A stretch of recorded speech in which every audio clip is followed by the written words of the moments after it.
కేంద్రం ప్రవేశపెట్టిన బడ్జెట్తో కొండెక్కిన బంగారం ధరలు తగ్గడంతో పసిడి ప్రియులకు కాస్త ఊరట లభించింది. బంగారం వెండిపై కస్టమ్స్ సుంకం 6%కి తగ్గించడంతో ధరలు భారీగా తగ్గాయి. దీంతో బంగారం కొనేందుకు జనాలు జ్యువెలర్స్కి పరుగులు పెడుతున్నారు.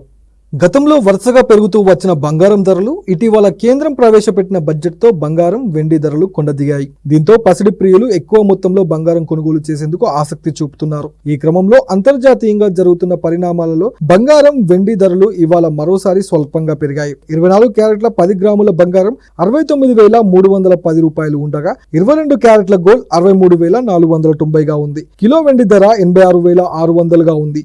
ఇక తెలుగు రాష్ట్రాలైన హైదరాబాద్, విశాఖపట్నం, విజయవాడలో 22 క్యారెట్ల బంగారం ధర 64,010 రూపాయలు, 24 క్యారెట్ల బంగారం ధర 69,830గా ఉంది. హైదరాబాద్, విజయవాడ, విశాఖపట్నంలో కిలో వెండి 91,100 రూపాయలుగా కొనసాగుతుంది.